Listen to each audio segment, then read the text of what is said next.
The drought had lasted 3 years, and Marcus Thorne no longer believed in miracles.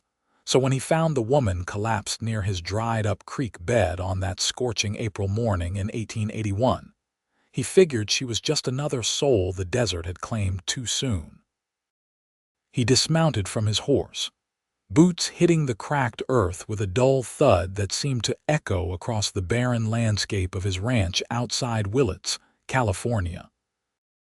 The woman's dark hair fanned across the pale dirt like spilled ink, and her dress, though travel-worn and dusty, suggested she had come from somewhere with means. Marcus knelt beside her, pressing 2 fingers against her neck, and felt the faint flutter of life still stubbornly clinging there. "Madam." His voice came out rougher than intended, unused to speaking much these days. "Can you hear me?" Her eyelids fluttered, revealing eyes the color of spring grass, though Marcus had nearly forgotten what spring grass looked like after years of brown and withered vegetation. She tried to speak, but her lips were cracked and bleeding from exposure. Marcus did not hesitate. He lifted her carefully, surprised at how light she felt in his arms, and carried her to his horse. The animal, a sturdy buckskin named Dusty, stood patient as Marcus managed to mount while holding the woman, settling her against his chest as he turned toward his ranch house.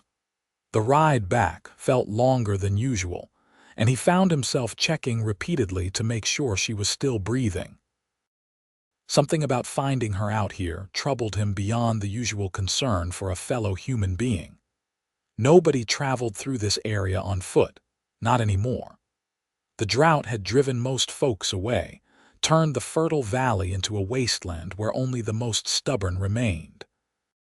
His ranch house, a simple 2-room structure with a covered porch, appeared like a mirage through the heat shimmer.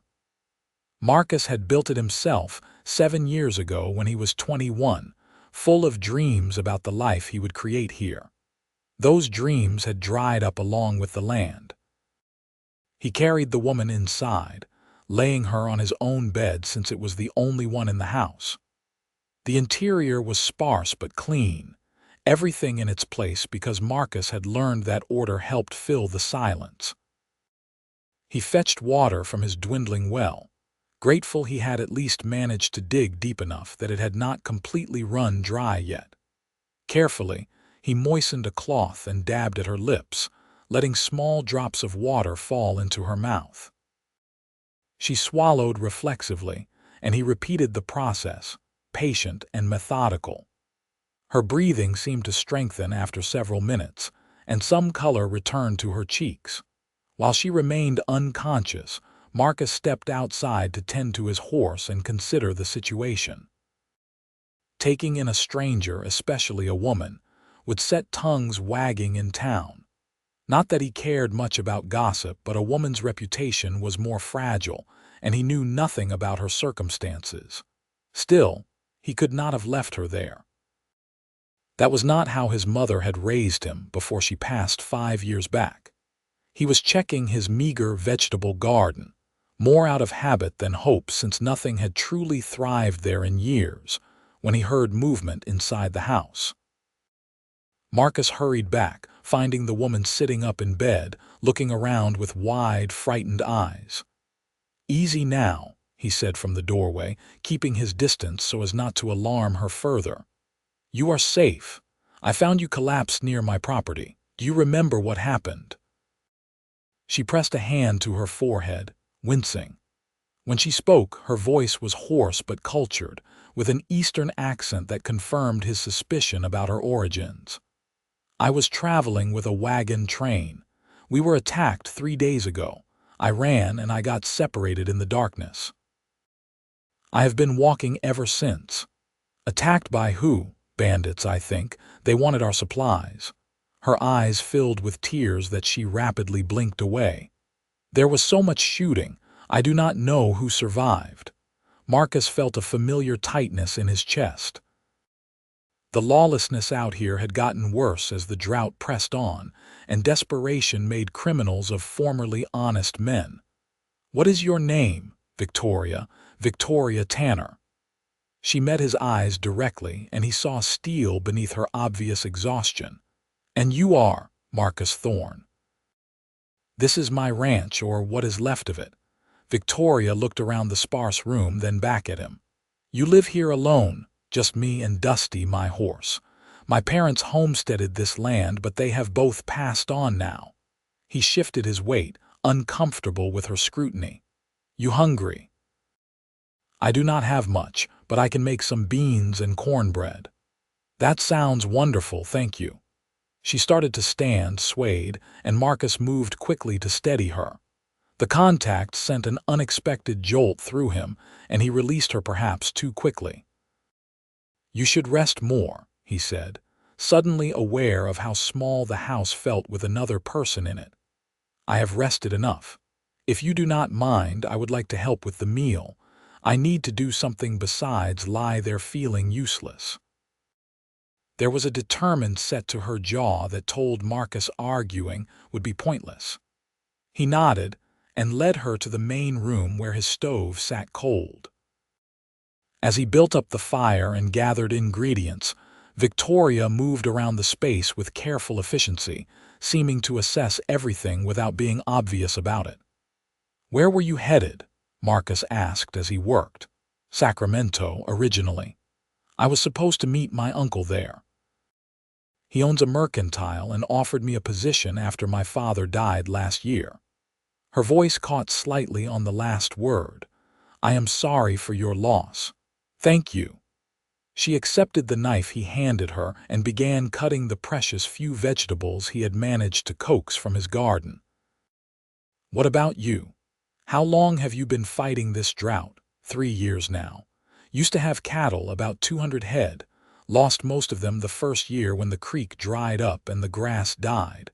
Sold the rest before they starved." He stirred the beans, watching them bubble in the pot. "Kept thinking each winter that the rains would come back, but they never did. Or not enough anyway." Why stay? It was a question Marcus had asked himself countless times, usually in the darkest hours of the night when sleep would not come. "This land is all I have left of my family. My father died breaking his back to make this place work. My mother is buried on the hill behind the house. Leaving feels like betraying them." Victoria was quiet for a moment, her hands stilling over the vegetables. "I understand that. After my mother passed when I was young, I could not bear to leave our house in Boston, even though every corner reminded me of her. My father finally had to make me go visit relatives one summer, and I realized that carrying her memory with me was enough. The place did not matter as much as I thought." "Maybe," Marcus said, though he did not truly believe it. This land had become part of him, the same way it had been part of his father. Giving up on it would mean accepting defeat, and Marcus Thorne had never been good at that. They ate together as the sun began its descent toward the horizon, painting the barren landscape in shades of gold and amber that almost made it beautiful. Victoria seemed to relax as the food restored her strength, and Marcus found himself watching the play of light across her features, the way her eyes crinkled slightly when she smiled at something he said about Dusty's stubborn personality. "What will you do now?" he asked when they had finished eating. "About getting to Sacramento, I mean." "I honestly do not know. Everything I owned was in that wagon, including the money my father left me. Without it, I have nothing to offer my uncle, no way to prove who I am even." She stared down at her empty plate. "I suppose I should try to reach Willits and see if there is a marshal who can investigate the attack, though I doubt anything will come of it. Willits is about 5 miles from here. I can take you there tomorrow if you feel up to it." Marcus stood and began clearing the dishes, needing something to do with his hands. "You can stay here tonight. I will sleep on the porch." "I cannot put you out of your own bed, Mr. Thorne." "Marcus, please. And you already did, so it is settled." He saw her about to protest again and added, "My mother would rise from her grave and haunt me if I did anything less for a lady in need."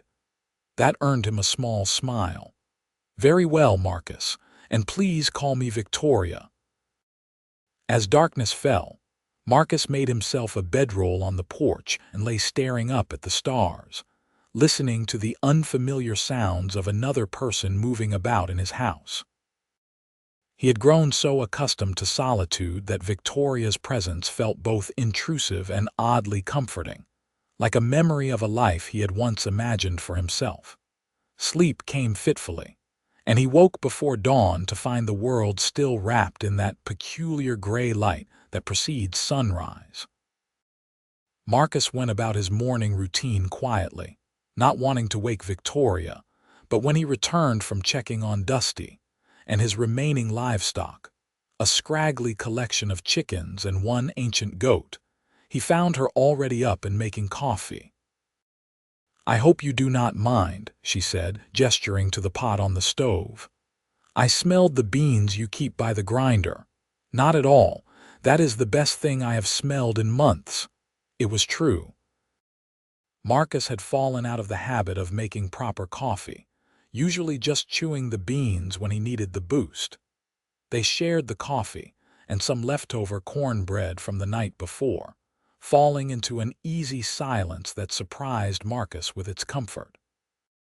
Victoria seemed different in the morning light, less fragile than she had appeared yesterday. There was a resilience in her that he recognized, the same stubborn refusal to break that kept him working this failing ranch day after day. "Ready to head into town?" he asked when they had finished eating. "Yes, though I admit I am not looking forward to explaining my situation to everyone." She glanced down at her dress, still dusty and torn from her ordeal.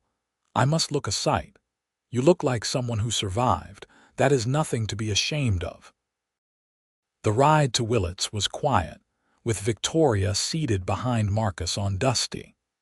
He was acutely aware of her arms around his waist, the way she leaned into the curves as they navigated the rough trail.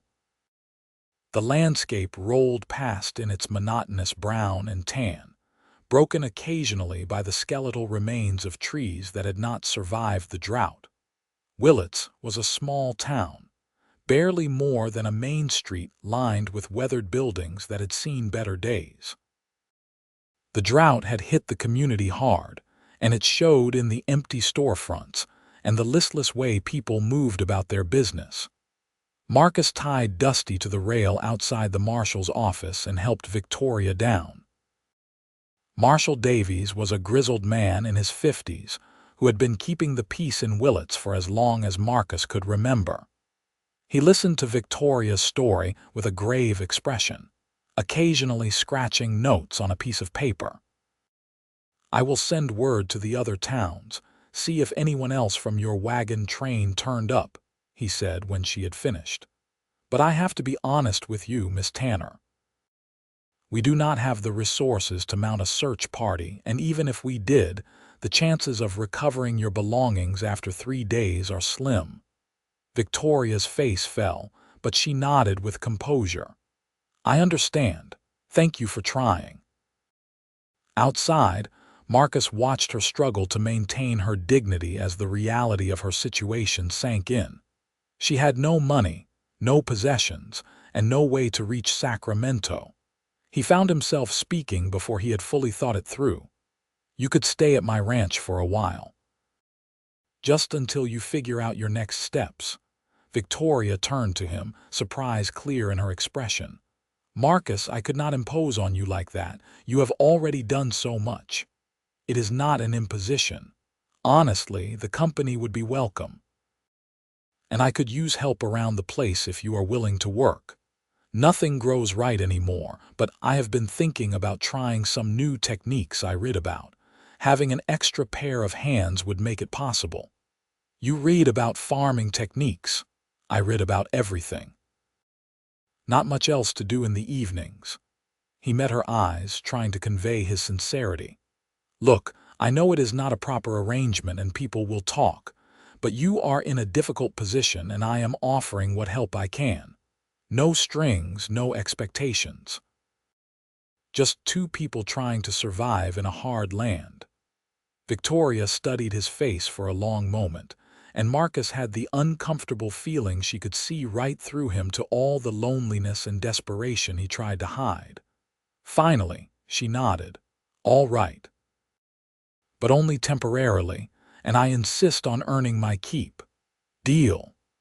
They shook hands on it, and Marcus was struck again by the warmth of her touch, the way it seemed to spread through him like whiskey on a cold night. The ride back to the ranch felt different, charged with a tentative sense of possibility. Marcus found himself talking more than usual, pointing out landmarks and sharing stories about the area from before the drought. Victoria listened attentively, asking questions that showed genuine interest rather than mere politeness. Over the following days, they fell into a routine. Marcus woke before dawn to tend the animals and check the irrigation system he had rigged up to make the most of his limited water supply. Victoria took charge of the house, cleaning and organizing with an efficiency that both impressed and slightly intimidated him. She also insisted on helping with the outdoor work, and Marcus soon learned that despite her refined appearance, she was not afraid of getting her hands dirty. "My mother believed that everyone should know how to work, regardless of their station," she explained one morning as they worked together in the garden, trying to coax life from the stubborn soil. "She made sure I learned practical skills alongside all the proper ladylike accomplishments." "Lucky for me," Marcus said, watching her deftly thin out the seedlings they had planted. "Most city women would have fainted at the thought of this kind of labor. Most city women have not lost everything and found themselves dependent on the kindness of a stranger." She sat back on her heels, wiping sweat from her forehead and leaving a smudge of dirt behind. "Besides, there is something satisfying about working with growing things, or trying to anyway." Marcus reached over without thinking and gently brushed the dirt from her face. The gesture froze them both, and he pulled his hand back quickly, suddenly aware of how close they were kneeling together. "Sorry you had dirt." "Thank you." Victoria's cheeks had flushed pink, and she looked away quickly, returning her attention to the plants.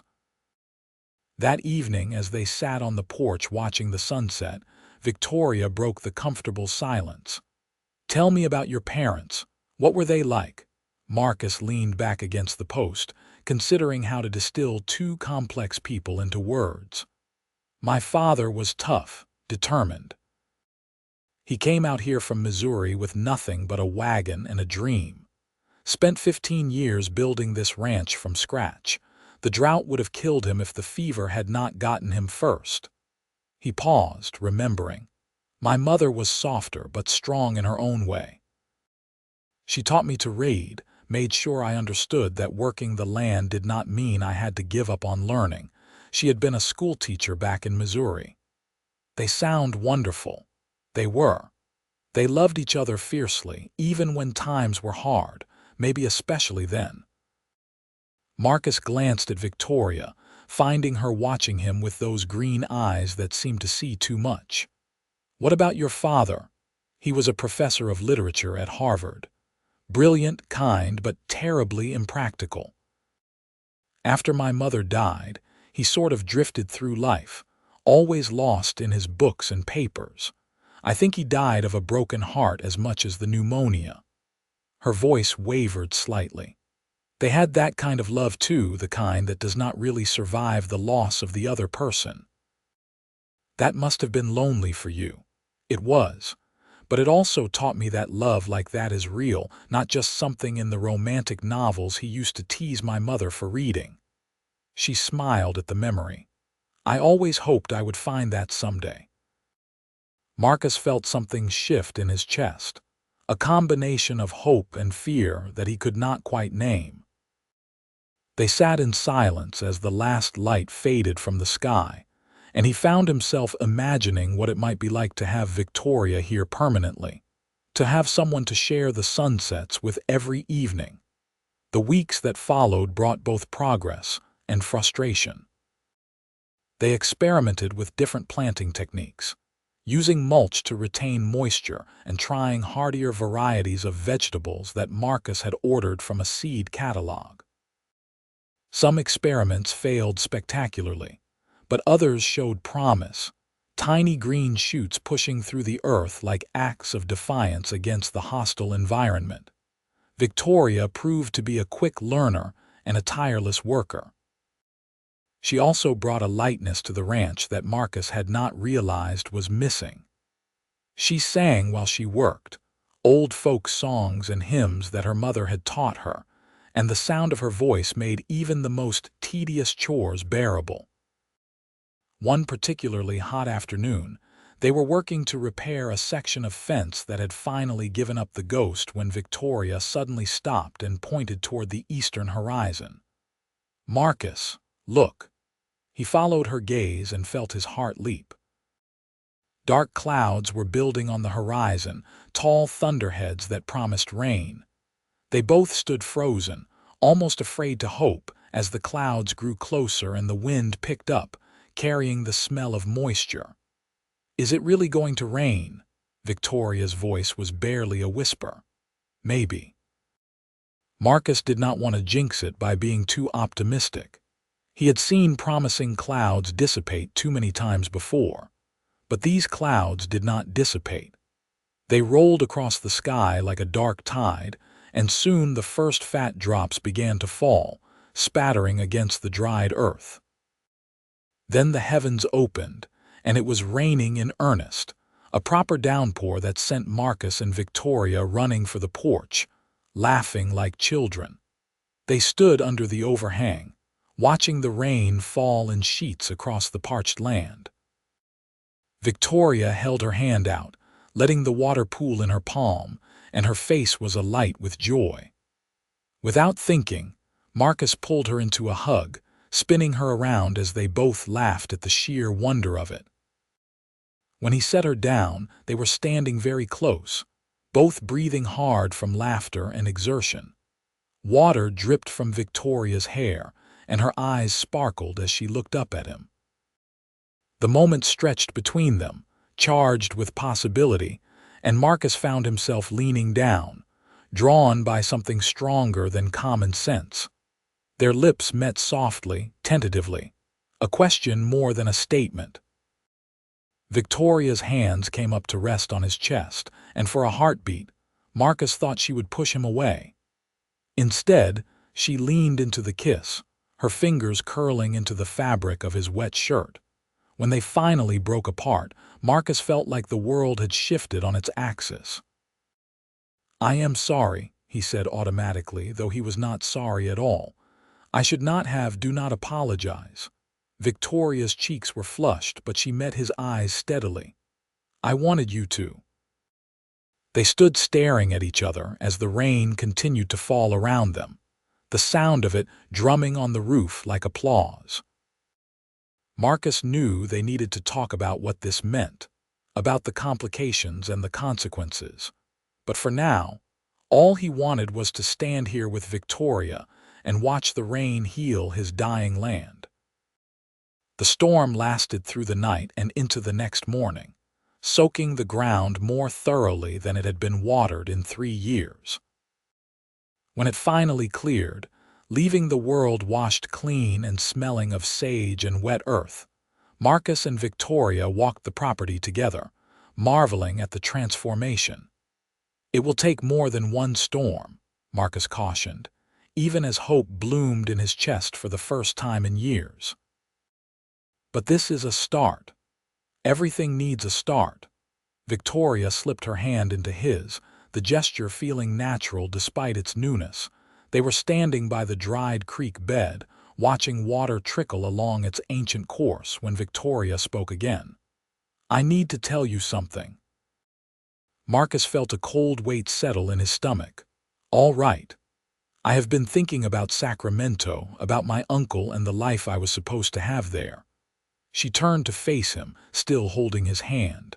"And I realized that I do not want it anymore. Or rather, I do not want it as much as I want to stay here. Victoria, let me finish, please." She took a breath, choosing her words carefully.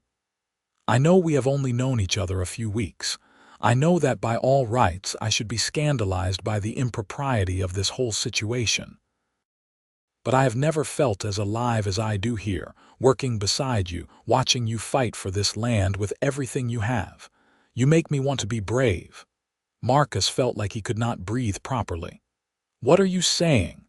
"I am saying that I am falling in love with you, Marcus Thorne. And if you feel even a fraction of the same way, I want to stay and help you bring this ranch back to life." For a moment, Marcus could not find words. He had spent 3 years convinced that nothing would ever grow here again, that he was doomed to watch everything his parents had built slowly die. The drought had taken his hope along with his livelihood, and he had stopped believing in new beginnings. But then Victoria had collapsed on his land, and everything had changed. She had brought more than just her labor and her company. She had brought the possibility of a future he had not dared imagine. "I am falling in love with you too," he said, the words feeling both terrifying and liberating. "I think I started the moment you insisted on helping make dinner that first night, too stubborn to stay in bed like I suggested." Victoria laughed, a sound like water over stones. "I prefer to think of it as determined rather than stubborn." "Stubborn," Marcus repeated, but he was smiling as he pulled her close and kissed her again, longer and deeper this time with the promise of the future in it. They were married 3 weeks later in a simple ceremony at the small church in Willits. Marshal Davies stood up for Marcus, and the minister's wife served as Victoria's witness. It was not the grand wedding Victoria might have had in Boston, but as she stood beside Marcus, speaking vows that felt more real than any fancy ceremony could have made them, she knew this was exactly right. The town had gossiped, of course, about the rushed courtship and the impropriety of Victoria living on Marcus's ranch before the wedding. But the gossip died down when people saw how the couple worked together, how Marcus seemed to come back to life with Victoria by his side, and how Victoria bloomed in the harsh landscape like one of the hardy wildflowers that managed to survive the drought. The rains came more regularly after that first storm, not flooding the way they once had, but steady enough to green up the land. Marcus and Victoria worked from dawn to dusk, repairing years of drought damage and slowly rebuilding the ranch. They planted grass for livestock, expanded the garden, and even managed to purchase a few head of cattle from a rancher to the north who was looking to downsize. Victoria proved to have a head for business that complemented Marcus's practical farming knowledge. She started keeping detailed records of their expenses and income, finding ways to stretch their limited resources further than Marcus had thought possible. She also began selling her baked goods and preserves in town, using her Eastern refinement to charm customers while her products' quality kept them coming back. As the ranch slowly came back to life, so did Marcus and Victoria's relationship. They learned each other's rhythms and habits, the way married couples do. Marcus discovered that Victoria was not a morning person, and that she sang off-key but with great enthusiasm. Victoria learned that Marcus had a dry sense of humor that emerged once he felt comfortable, and that he secretly loved poetry, though he would never admit it to anyone else. Their first argument came 6 months into their marriage, over Marcus's insistence on working through a fever. Victoria found him attempting to mend fence despite being so dizzy he could barely stand straight. "What are you doing out here?" She marched across the field, fury evident in every step. "You should be in bed. The fence cannot wait." Marcus drove another post, though his hands were shaking. "Yes, it can. Everything can wait when you are sick." Victoria grabbed the post hole digger from his hands. "You are going inside right now, Marcus Thorne, or so help me, I will drag you there myself. You are overreacting." "I am not overreacting." I am trying to keep my stubborn husband from killing himself over a piece of fence that will still be here when you are well." Her voice broke slightly. "Please, Marcus, I cannot lose you too." The fear in her eyes cut through his stubbornness more effectively than her anger had. Marcus let her lead him back to the house, where she put him to bed and nursed him through the fever with the same determined efficiency she brought to everything else. When he was finally well again, 3 days later, he found the fence section completed and Victoria sleeping in the chair beside their bed, exhausted from managing the ranch alone. He kissed her forehead gently and she stirred, eyes opening to focus on him. "You are better." "I am. Thanks to you." He helped her to the bed, lying down beside her. "I am sorry I scared you. I am sorry I yelled. You had every right to yell. I was being foolish." He pulled her close, feeling the tension finally leave her body as she relaxed against him. "I am still learning that I do not have to do everything alone anymore." "We are learning together," Victoria murmured, already drifting back to sleep. As the first anniversary of their wedding approached, the ranch had transformed. The grass had grown back lush and green, the cattle were thriving, and the garden produced more than they could eat, allowing Victoria to expand her preserves business. But the most significant change was in Marcus himself. The hard, lonely man who had found Victoria in his dried creek bed had been replaced by someone who smiled easily and spoke of the future with hope instead of resignation. On their anniversary, Marcus took Victoria to the hill behind the house where his parents were buried. He had been coming here less often, the grief finally settling into something manageable, a gentle ache instead of a sharp pain. "I wanted to tell them about you," he said as they stood hand in hand beside the simple markers. "About how you saved me as much as I saved you that day." "Do you think they would have approved of me?" Victoria asked softly. "My mother would have loved you. She always wanted me to find someone strong enough to stand beside me, not behind me." He turned to face her. "My father would have been grateful that you are helping me honor their legacy by bringing this place back to life." Victoria leaned her head against his shoulder. "I have been thinking about legacy lately, about what we want our future to look like." "Oh," Marcus felt a flutter of anticipation. "I am pregnant, Marcus." The world seemed to stop for a moment, every sound and sensation magnified. Marcus turned Victoria to face him, searching her face. "Are you certain?" "The doctor in Willits confirmed it yesterday when I went to deliver preserves. I am about 2 months along." Her eyes were bright with unshed tears. "Are you happy?" "Happy." Marcus let out a breathless laugh and swept her into his arms, spinning her around the way he had in the rain all those months ago. "Victoria, I am beyond happy. I am terrified and thrilled and grateful all at once." That evening they sat on the porch as they had so many times before, but everything felt different now. The future stretched before them full of possibility and promise. The land had bloomed again, defying all of Marcus's expectations, and now their family would grow too. "What should we name him?"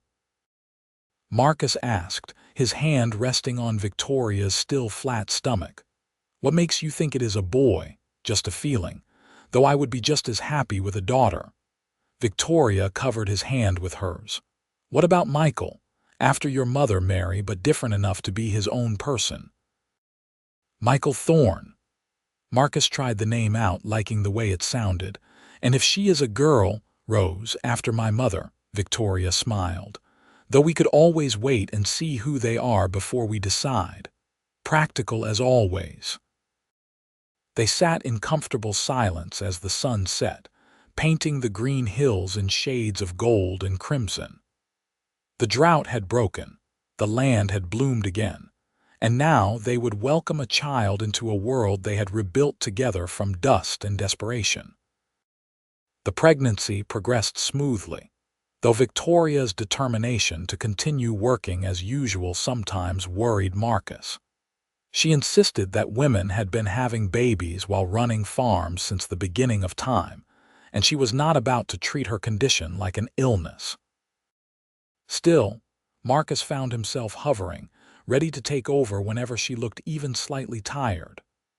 "I am pregnant, not fragile," she reminded him for the 100th time as she kneaded bread dough with steady, strong movements.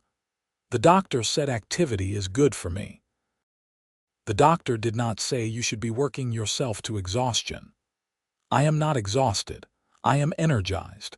Growing a baby apparently requires me to stay in constant motion." She punched the dough with more force than necessary, making her point. Marcus held up his hands in surrender. All right, I will stop hovering." "Thank you." Victoria's expression softened. "I know you are worried and I love you for it, but I need you to trust that I know my own limits." It was a fair request, and Marcus did his best to honor it, though he could not completely suppress the protective instinct that had grown even stronger since learning about the baby. He channeled his nervous energy into preparing the house for their growing family, adding a small room onto the main structure that would serve as the nursery. Victoria helped when she could, offering opinions on the layout and choosing cheerful yellow fabric for curtains.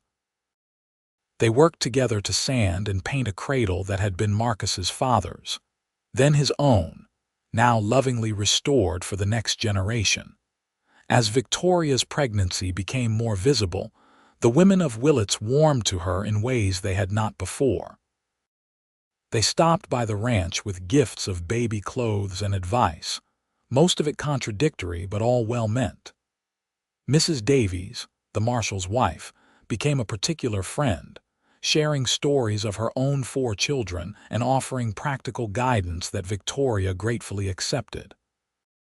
"You are becoming part of the community," Marcus observed one evening after a group of women had visited for tea. "It feels good," Victoria admitted. "I was lonely in Boston after my father died. All our old friends drifted away, and I realized most of them had been his friends, not mine. Here, people accept me for who I am." "Who you are is pretty remarkable," Victoria laughed, gesturing to her swollen belly.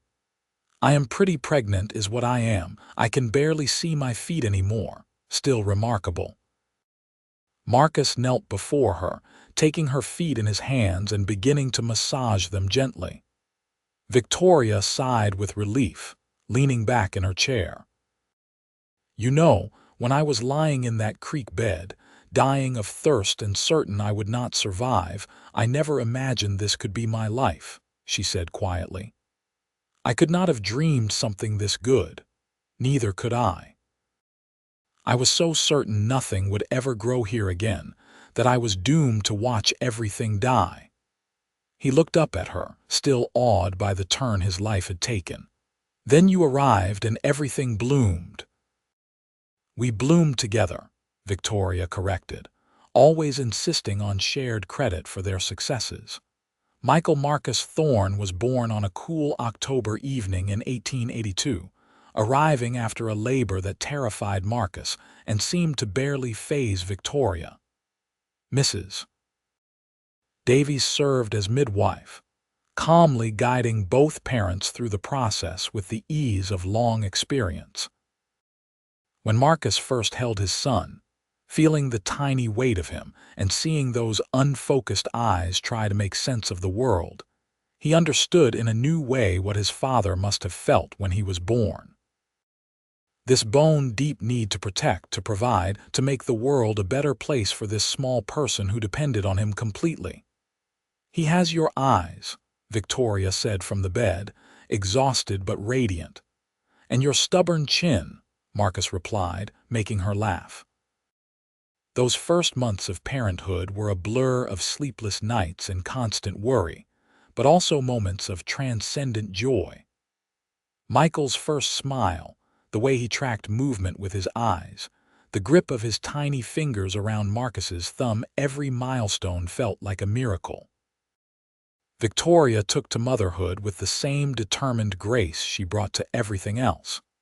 She nursed Michael while reviewing the ranch's account books, sang him lullabies while kneading bread, and somehow managed to keep both the baby and the household running smoothly. Marcus marveled at her ability to adapt and overcome every new challenge. The ranch continued to thrive. The rains had settled into a more normal pattern, not the abundance of the years before the drought, but enough to sustain their growing operation. Marcus was able to expand the herd, and Victoria's preserves business had grown to the point where she was supplying several stores in nearby towns. When Michael was 6 months old, Victoria broached a subject she had been considering for some time. "I want to hire help," she said over breakfast one morning. "We are doing well enough to afford it now, and I think we need someone to help with the cattle." Marcus considered this. His pride wanted to insist they could handle everything themselves, but his practical side recognized the truth in her words. "I know a young man in town, Daniel Murphy. He is 18, strong, and his father says he is a hard worker. Lost their farm to the bank last year. Talk to him. If he is willing to work for fair wages and understands that I will be helping manage the ranch too, not just staying in the house, then I think we should hire him." Daniel Murphy turned out to be a good addition to the ranch. He was quiet but reliable, with an intuitive understanding of cattle and land management. He never seemed bothered by Victoria's active role in decision-making, treating her suggestions with the same respect he showed Marcus's. With Daniel handling much of the day-to-day cattle work, Marcus was able to focus on other improvements to the ranch. He built a larger barn and expanded the chicken coop. He also started experimenting with different crops, discovering that certain varieties of wheat did particularly well in their soil. Victoria used her newfound time to not only expand her business, but also to establish a small library in Willits, donating many of her father's books and encouraging others in the community to contribute. She had never forgotten her father's belief in the power of education, and she wanted Michael to grow up in a place that valued learning as much as hard work. As Michael grew from a baby into a toddler, his personality began to emerge. He was curious and fearless, constantly getting into things he should not and giving his parents heart attacks with his adventures. He had Victoria's determination and Marcus's quiet thoughtfulness, a combination that promised both great things and significant challenges. "He tried to ride the goat today," Victoria reported one evening, trying to sound stern but unable to hide her amusement. "I turned my back for 2 minutes, and there he was, holding onto her horns for dear life. Takes after his mother then, stubborn and fearless." Marcus grinned at Victoria's mock offense. "I prefer determined and brave. Whatever you want to call it, we are in trouble when he gets older." They were, but it was the best kind of trouble. Watching Michael explore the world with wonder and enthusiasm reminded Marcus of how magical the ranch could be when seen through fresh eyes. The land that had seemed dead and hopeless when he found Victoria was now vibrant with life and possibility. On Michael's 2nd birthday, Victoria announced she was pregnant again. This time there was no surprise, only joy and excitement. They had talked about wanting Michael to have siblings, not wanting him to experience the loneliness they had both known as only children. "What if it is twins?" Marcus joked, watching Victoria cut slices of the birthday cake she had made. "Do not even suggest such a thing. One at a time is plenty, thank you very much." But it was not twins. Rose Victoria Thorne arrived the following spring, a tiny, delicate baby who looked nothing like her robust older brother. She had dark hair like Victoria, and features so fine they seemed almost translucent. But despite her delicate appearance, she had a will of iron, screaming with impressive volume when she wanted something and refusing to be pacified by anyone, except her mother for the first several weeks. "She definitely takes after you," Marcus said during one particularly challenging night, rocking Rose while she wailed her displeasure. "Me? This is all you, Marcus Thorne. You told me your mother said you cried for 6 months straight." She was exaggerating. Clearly not. But Victoria took Rose back, and the baby immediately calmed, nuzzling against her mother with a contented sigh. Michael was fascinated by his baby sister, wanting to help with everything. Victoria and Marcus had to carefully supervise his enthusiastic attempts to assist, gently redirecting when his help became more hindrance than benefit. "Gentle, Michael," Victoria coached, as their son tried to pat Rose's head with more force than was strictly necessary. "Remember, she is very small." "Gentle," Michael insisted, though his next pat was only marginally lighter. The years flowed past like water, each one bringing new challenges and triumphs. The ranch grew steadily more prosperous, allowing them to hire 2 more hands and purchase additional land from a neighbor who was retiring. Victoria's business expanded to include a partnership with a store in San Francisco, her preserves prized for their quality and unique flavors. Michael grew into a sturdy, adventurous boy who followed his father everywhere, asking endless questions about the ranch and how everything worked. Rose was quieter but equally curious, spending hours watching the world with those serious, thoughtful eyes. When Michael was 6 and Rose 4, Victoria started teaching them their letters and numbers, just as her father had taught her. She set up a small school room in the house, complete with a chalkboard that Marcus had ordered from San Francisco as a surprise. "You are raising scholars," Marcus teased, watching Victoria drill the children on their arithmetic. "I am raising well-rounded people," Victoria corrected. "They need to know how to work the land and run a business, but they also need to understand history and literature and science." "The world is changing, Marcus. I want them to be ready for it." She was right, as usual. The West was becoming less wild with each passing year. The railroad had reached Willits, bringing new opportunities and new people. The town was growing, adding new businesses, and even talking about building a proper school. On their 10th wedding anniversary, Marcus took Victoria back to the creek bed where he had found her, though it bore little resemblance to the dried, cracked earth it had been that day. Water now flowed year-round, fed by the restored watershed and their careful land management. Trees they had planted lined the banks, still young but growing strong. "I sometimes try to remember what I was thinking when I found you here," Marcus said, holding Victoria's hand as they walked along the creek. "I think I knew even then that you were going to change everything. You could not have known that. I was half dead and completely helpless." "You were never helpless. Vulnerable maybe, but never helpless." He stopped walking, turning to face her. "You had this fierce light in your eyes even when you were barely conscious, like you were daring the world to try to keep you down." Victoria smiled, reaching up to touch his face. The lines around his eyes and the gray starting at his temples suited him, she thought. He had aged well, growing more handsome rather than less. "We dared the world together and won." Not won exactly, more like fought to a draw. Marcus gestured at the flourishing landscape around them. "But it is a draw I will happily take." They stood by the creek, listening to the water flow and the wind rustle through the grass. Somewhere back at the ranch, Daniel and the other hands were managing the afternoon work. Michael and Rose were with Mrs. Davies, who had offered to watch them so Marcus and Victoria could have this time alone. "You ever regret it?" Marcus asked quietly.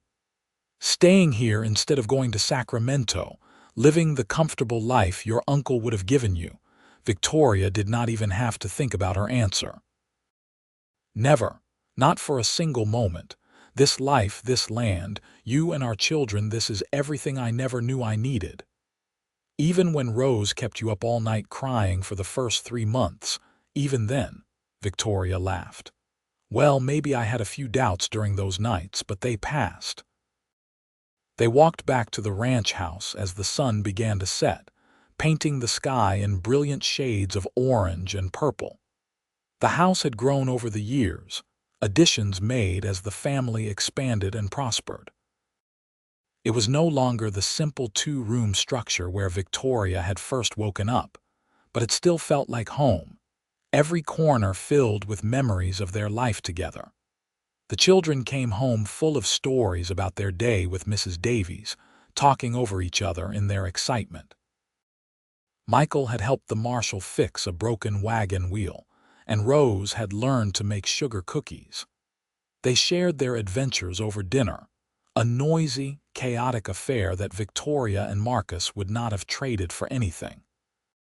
After the children were in bed, Victoria and Marcus sat on the porch as they had done countless times before. It was their ritual, this quiet time together after the day's work was done, sharing thoughts and dreams in comfortable silence. Daniel asked me today if we were hiring again, Marcus mentioned. He has a cousin looking for work. Can we afford another hand? I think so. The wheat brought in more than I expected this year, and your San Francisco contract is doing well. And honestly, I am thinking about scaling back my hours, spending more time with the children while they are still young.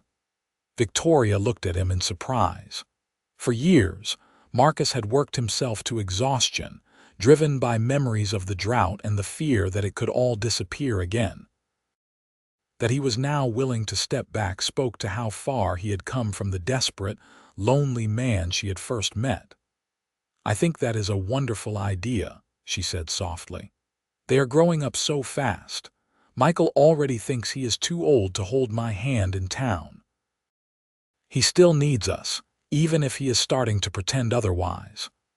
Marcus pulled Victoria closer, and she leaned against him, feeling the solid warmth of him and the steady beat of his heart. We are doing all right, aren't we? As parents, I mean. We are doing more than all right. Look at them, Marcus. They are healthy, happy, curious about the world. They are good children who are growing into good people. We should be proud. I am proud. Every single day. The night deepened around them, stars appearing one by one in the vast sky. An owl called from somewhere in the trees they had planted, and in the distance, cattle lowed softly. These were the sounds of life, of a land restored, and a family thriving. When Michael turned 10, Marcus and Victoria decided it was time to tell him the full story of how they had met. They had shared pieces over the years, but now they wanted him to understand the complete truth of their beginning. They sat together in the living room, Rose playing with her dolls nearby while Michael listened with rapt attention as Victoria described the wagon train attack and her desperate flight into the wilderness. Marcus picked up the story from there, explaining how close she had come to dying and how uncertain everything had been in those early days. So we almost did not exist, Michael asked, his young mind working through the implications. That is one way of looking at it, Victoria said. But I prefer to think that you were meant to exist, so everything worked out the way it needed to. That is not very logical, Ma. Love rarely is, son. Marcus ruffled Michael's hair, earning a protest and an attempt to smooth it back down. The point is, sometimes the worst moments lead to the best outcomes. Your mother arriving here felt like another disaster at first. The ranch was failing, I was barely holding on, and suddenly I had another person to worry about. But she was not a disaster, Rose piped up from her corner, having been listening more closely than they realized. No, she was a miracle. The ranch bloomed because she gave me a reason to keep fighting for it. And then you two came along and gave us even more reasons. Michael considered this seriously, his brow furrowed in thought. Do you think we will have disasters that turn into good things? I think life will challenge you in ways you cannot predict, Victoria said carefully. And when that happens, you will have to decide whether to give up or keep fighting. But you will have advantages your father and I did not have. You will have each other and you will have us, and you will have this land and everything we have built together. And the stories, Rose added. We will have the stories to remember. Yes, sweetheart, always the stories. As the children grew older, they became more involved in the ranch's operation. Michael took to cattle ranching naturally, spending long days riding with Marcus and the hands, learning every aspect of the business. Rose surprised everyone by showing an aptitude for the financial side, poring over the account books with Victoria, and asking sharp questions about investments and profit margins. She is going to be running this place someday, Daniel observed one afternoon, watching 11-year-old Rose explain to one of the newer hands why they needed to rotate the pastures more frequently. If she wants to, Marcus replied. That will be her choice, and Michael's.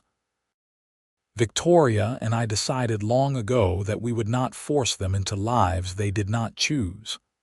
That is a modern way of thinking. Victoria's influence. She believes children should follow their passions, not just their parents' expectations.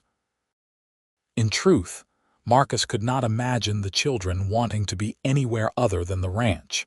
It was in their blood the same way it was in his. But he also knew the world was changing rapidly. The turn of the century was approaching, and with it, possibilities their generation had never had. When Michael was 15, he came to his parents with a proposal. I want to go to agricultural college, he said over dinner one evening. The University of California has a program in Davis. I could learn new techniques, modern methods that could help the ranch. Marcus and Victoria exchanged glances, a whole conversation passing between them in a moment. They had known this day would come, but that did not make it easier. That is a 3-year program, Victoria said carefully. You would be away from home for a long time. I know, but I would come back. This ranch is my future. I want to make sure I am as prepared as possible to help run it. Michael looked between his parents, earnest and determined. I am not leaving forever. I am investing in our future. He sounds like you, Marcus said to Victoria, making her smile despite the tightness in her chest at the thought of Michael leaving. He sounds like both of us, she corrected. They agreed to Michael's plan, and the following autumn they took him to Davis and helped him settle into his dormitory. The ride home felt impossibly long, the ranch house too quiet without his boisterous presence. We still have Rose, Victoria reminded Marcus as they lay in bed that first night, the silence oppressive. I know, and Michael will visit. It just feels like the end of something. The end of one phase and the beginning of another. That is how life works. Victoria rolled over to face him in the darkness. Remember when I first arrived and you were so certain nothing would grow here again? I remember. You were wrong then and you are wrong now. Our family is not ending. It is just spreading its roots further. She was right, as always. Michael thrived at college, sending long letters home describing his classes and the new techniques he was learning. He came home for summers and holidays, full of enthusiasm and ideas for improving the ranch's operations. Rose, meanwhile, was developing her own plans. At 13, she announced that she wanted to expand Victoria's Preserves business into a full commercial operation. We could supply stores all over California, she explained, charts and figures spread across the dining table. Maybe even further. But we would need to invest in better equipment and hire more people for production. You have really thought this through, Marcus said, impressed by the level of detail in her planning.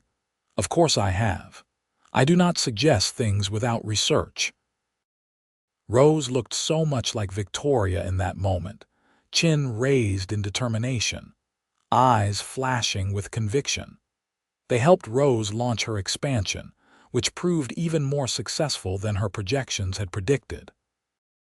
By the time she was 16, the Thorne family preserves were being sold in stores from San Diego to Portland, with orders coming in from as far away as Denver. The ranch itself continued to prosper under Marcus and Daniel's management, with innovations from Michael's education further increasing productivity. They had become one of the most successful operations in the region, a testament to hard work and the refusal to give up even when all seemed lost. On a spring morning in 1901, 20 years after Victoria had collapsed in the dried creek bed, Marcus woke early and went out to watch the sunrise. The land rolled away in every direction, lush and green and fully alive. Cattle grazed in the distance, and the creek sang its endless song. He heard footsteps behind him and knew without turning that it was Victoria. She had always been an early riser too, drawn by the peace of the morning hours. 20 years, she said, coming to stand beside him. It does not seem possible. 20 years since I found you, half dead and too stubborn to quit. 20 years since you saved my life and I saved yours right back. Victoria took his hand, their fingers interlacing with the ease of long habit. We have built something remarkable, Marcus. We have. Though I am not sure I can take much credit. You did most of the heavy lifting. That is not true, and you know it. We did this together, every step of the way. She leaned her head against his shoulder, and they stood in comfortable silence as the sun painted the sky in shades of rose and gold. Michael would be graduating from college that spring, coming home to take on more responsibility for the ranch's operation. Rose had already begun planning further expansion of the business, talking about opening a storefront in San Francisco. The children were becoming adults, ready to build on the foundation their parents had created. You think they understand? Marcus asked. How close we came to losing everything, how unlikely all of this was. I think they understand that nothing worthwhile comes easy. We have taught them that much, at least. Victoria straightened, turning to face him. And someday, when they face their own trials, they will remember our story and know that perseverance and love can overcome almost anything. The months passed, bringing Michael home with his degree and new ideas that he could not wait to implement. He and Marcus spent long hours discussing the ranch's future, planning improvements and expansions. Daniel, now in his mid-40s, had become more of a partner than an employee, and they valued his input as much as anyone's. Rose's business continued to grow, and she had begun training younger women in town in the art of preserves making, creating employment opportunities where few had existed before. She was making a name for herself as an innovator and entrepreneur, drawing attention from business people throughout the state. Victoria watched her children flourish with a mother's pride and a tiny ache of nostalgia for the days when they had been small enough to hold. But she was also excited about this new phase of their lives, curious about what they would achieve and who they would become. On a warm evening in late summer, the whole family gathered for dinner on the expanded porch Marcus had built specifically for such occasions. Michael's girlfriend, Sarah, a bright young woman he had met at college, was visiting for the week. Rose had brought along her sketches for the San Francisco storefront, eager to get everyone's opinion. They ate and talked and laughed as the sun set, the sounds of their voices blending with the familiar evening chorus of the ranch. Marcus sat back, watching his family, and felt a profound sense of gratitude wash over him. This was what the drought had tried to take from him, not just the land and the cattle, but hope itself. The belief that life could be good, that hard work could pay off, that love could take root and grow even in the harshest conditions. Then Victoria had arrived, and everything had changed. She had been the first bloom in what had seemed like an endless winter, proof that life could return to even the most barren landscape. And from that first bloom, everything else had followed: the greening of the land, their love, their children, this beautiful, messy, miraculous life they had built together. "What are you thinking about?" Victoria asked quietly, noticing his reflective mood. "About blooming," Marcus replied. "How I never expected it to happen, and then it did, and it changed everything." Victoria smiled, understanding as she always did. "We bloomed together." "Yes," Marcus agreed, taking her hand. "Yes, we did."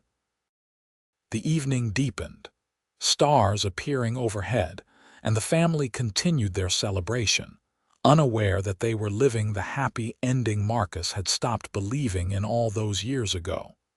But it was not really an ending at all.